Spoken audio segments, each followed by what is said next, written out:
I'm Lydia from Novelty, and today we are talking about the Mindy Clark's $1 Million Mystery Series. So I borrowed these books from the library specifically so we could talk about them on a vlog, and I actually had to order one of them from a different library because we didn't have it. And then it came in, so I was like, yay, let me run back and grab the rest of the books in the series. So I did, and booyah, like all 5 of them were there, and I was so thrilled until a couple days later when I actually took time to stop and look at the books, and I realized that I don't have books 1 through 5. I have books 5, 2, 3, 4, and 5 again. So we're just going to pretend like this is the first book in the series, and shh.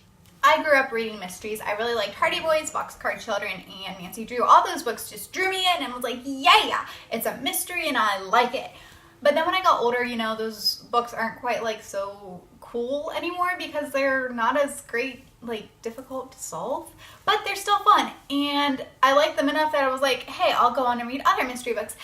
The problem with that is a lot of mystery books are either extremely violent, rather creepy, or like have a lot of murder and stuff. And I hate that. I hate the very word murder because I am like, okay, obviously we live in a fallen world. I know that. But I think a lot of books glorify violence, and the Bible's very specific about the fact that God hates violence. So I don't like books with a lot of violence, especially unnecessary violence, but I really like a good mystery.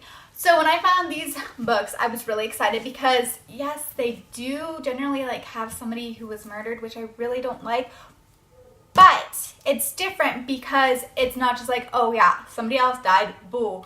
It's like, oh my goodness, this is really difficult and hard, and it deals with it in a way that I feel like helps to show how important life is and like the sanctity of life and why it's so hard when somebody dies.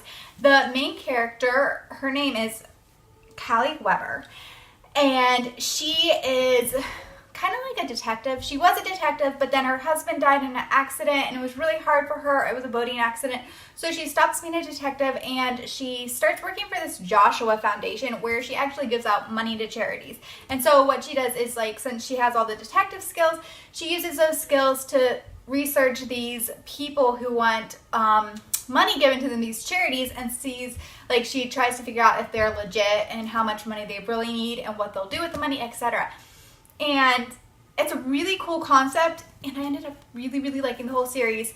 So there were things in most of the books that I didn't actually like. It starts out with A Penny for Your Thoughts, which, don't look at the cover, A Penny for Your Thoughts, and then we have Don't Take Any Wooden Nickels, then A Dime a Dozen, A Quarter for a Kiss, and the buck stops here.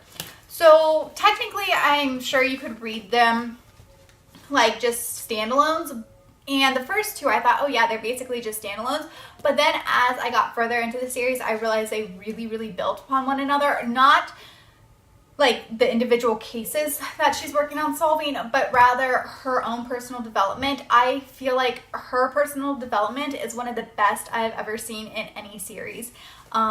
She changed in such a realistic way and realistic time period, like time frame, but so thoroughly, and it was really encouraging and fun to see her character arch and how she goes about everyday life and how everything changes with her as she realizes like what's holding her back in places and where she needs to grow, etc., etc.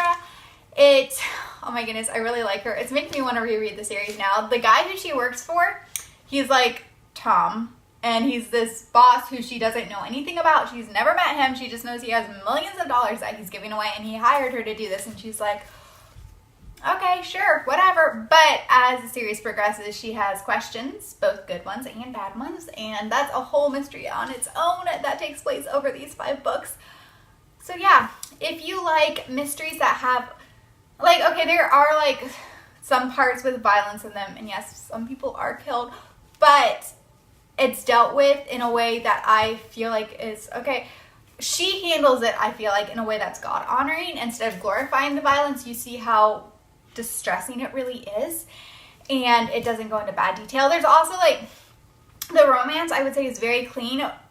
They do put themselves in situations that I wouldn't quite agree with, but overall, there's nothing that I would be like, oh no, you shouldn't read this book. At least that I remember. I read it like 50 books ago. I read the series like 50 books ago, so I don't remember all the details, but I remember being like, okay, well, that's not a great situation, like being out spying all night with like the guy she's interested in, etc., like that.